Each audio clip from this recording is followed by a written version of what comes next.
can't do to you. It says what the federal government can't do to you, but it doesn't say what the federal government or the state government must do on your behalf. Well, there you go. When he said that yesterday, when he said they never ventured into the issues of redistribution of wealth and sort of more basic issues of political and economic justice for the society, I said, what is political justice for the society? What exactly does that mean? Well, we did our homework, and we know exactly what that means now.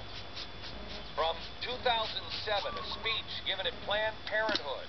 Here's Barack Obama, quote, "We need someone who's got the heart, the empathy, to recognize what it's like to be a young teenage mom. The empathy to understand what it's like to be poor, or African American, or a stable or old.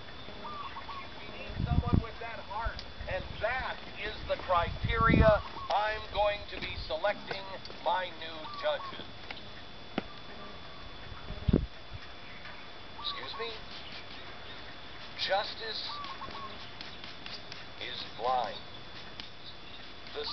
The woman holding the scales is blindfolded. Why? Because the law is not a respecter of persons. The law is a respecter of the law. When you go and become a federal judge, you must take an oath of office. You must swear that you will, quote, "administer justice without respect to persons and do equal right to the poor and to the rich." Quoting, "We need someone who's got the heart, the empathy to recognize what it's like to be a young teenage mom, the empathy to understand what it's like to be poor or African American or gay or disabled or old, and that is the criteria by which I'm going to be selecting my judges." Sounds nice, doesn't it? But what exactly does that really mean?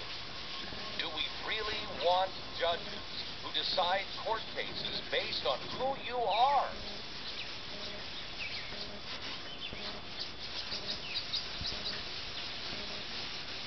If a case involves a white man versus a black woman, do we want it on the facts, or do we want it because she's black or because she's white?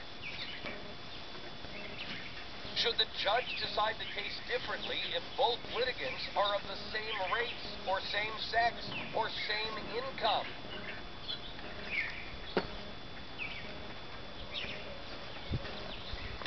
If somebody didn't take into account the law,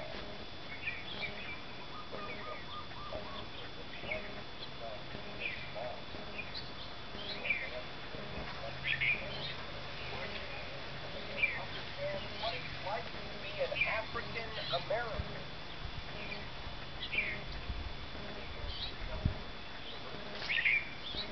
Would they be in prison? Or would they be free? Somebody said to me the other day,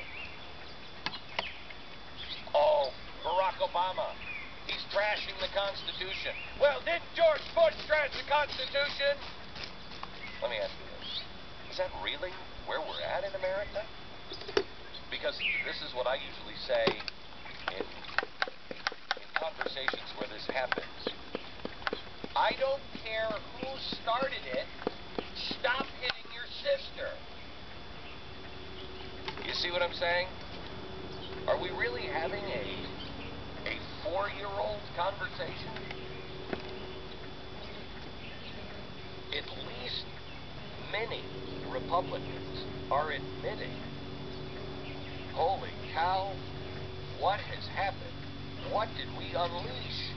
And they were admitting it before the election. They were admitting it in 2005, some of them earlier than that.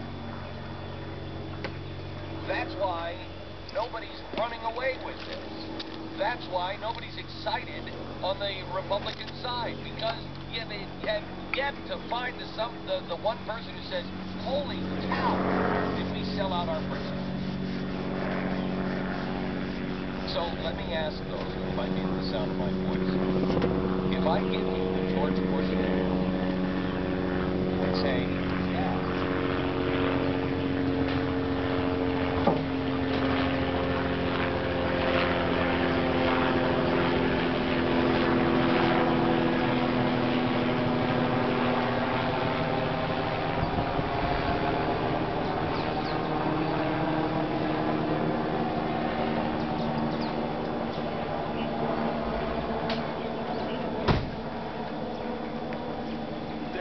Things that have been done that make me extraordinarily nervous about the Constitution. Will you take that as enough of a win for your party part of you?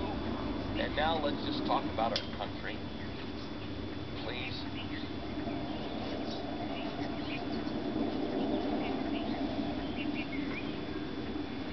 We are looking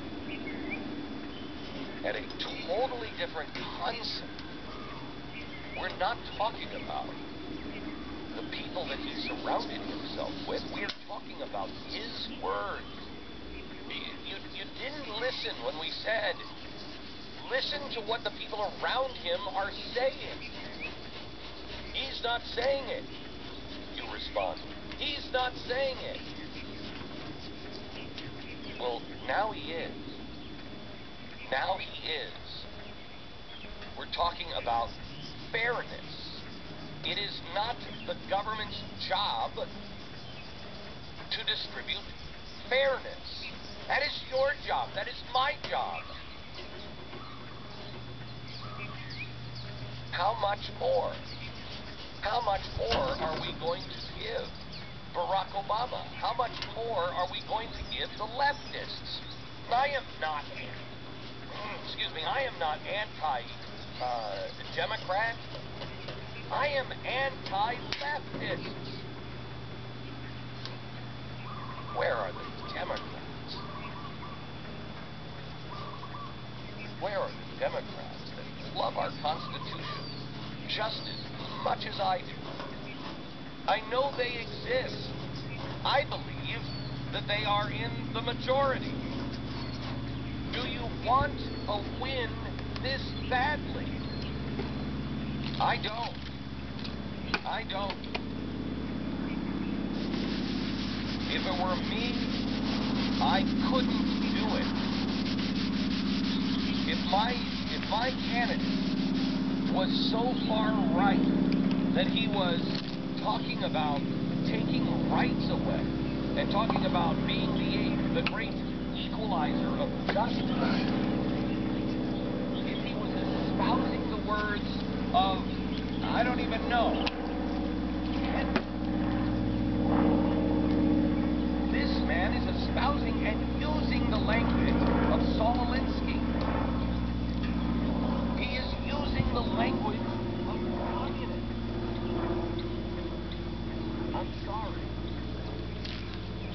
Now, if you want to win that bad, you've got to ask yourself, why?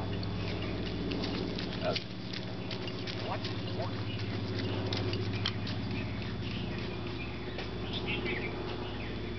Freedom is a fragile thing. We learned this on 9/11. We thought like we saw and it is never more than one generation away. We think we have inherited this freedom, and we have for one generation. It has to be fought for. It has to be guarded. It has to be defended. It has to be looked after constantly, generation after generation.